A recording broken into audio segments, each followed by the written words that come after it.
జరుగుతున్న పరిణామాలు చూస్తూ ఉంటే జనసేన పార్టీ మన అధ్యక్షులు పవన్ కళ్యాణ్ గారిని చూసి సిగ్గుతో తలదించుకోవాల్సిన పరిస్థితి ఈ రోజున గవర్నమెంట్ వారు. ఎందుకంటే నిన్న కాక మొన్న జగన్మోహన్ రెడ్డి గారు ఎక్కడో మీటింగ్ పెట్టి నిజంగా కౌలు రైతులకి ఎక్కడ ఇస్తున్నారు అని చెప్పన్నారు. మరి వీళ్ళంతా కౌలు రైతులు ఆత్మహత్య చేసుకునే వాళ్ళు మీకు కనబడతలేదా అని చెప్పి మేము ప్రశ్నిస్తా ఉన్నాం.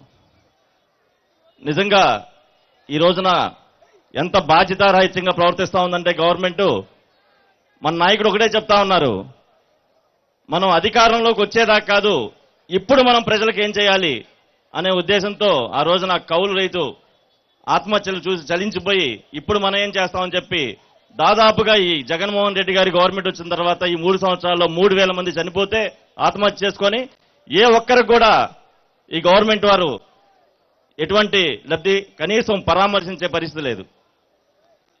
అలాంటి సందర్భంలో మొట్టమొదటిసారిగా తన సొంత డబ్బులతో కళ్యాణ్ గారు 5 కోట్లు విరాళం ప్రకటించి ప్రతి ఒక్క రైతు కుటుంబానికి వెళ్లి పర్సనల్గా పరామర్శించి ప్రతి కుటుంబానికి ₹1,00,000 చొప్పున ఈరోజు ఇస్తా ఉంటే వీళ్ళు ఏవేవో మాట్లాడుతూ ఉన్నారు.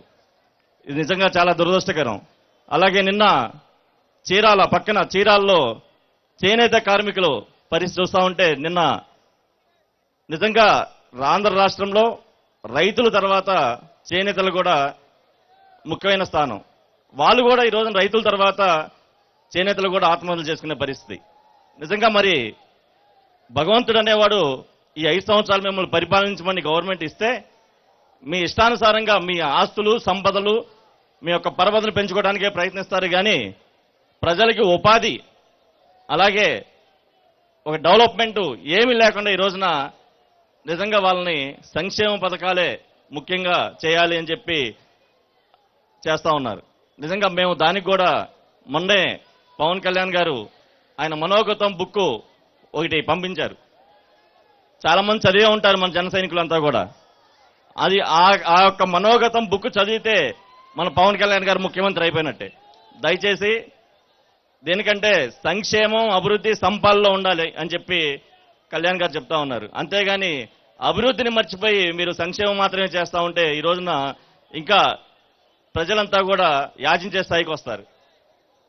నిజంగా దీనికి ప్రత్యామ్నాయం ఏంటంటే మన అధ్యక్షులు పవన్ కళ్యాణ్ గారు వెంట నడిచి మనం అంతా బలోపేతం చేసి రాబోయే రోజుల్లో ఆయన ముఖ్యమంత్రి చేస్తేనే మనం ఆంధ్రప్రదేశ్ బాగుపడుతుందని చెప్పి సందర్భంగా తెలియజేసుకుంటూ సెలవు తీసుకున్నాం. జై జనసేన, జై హింద్.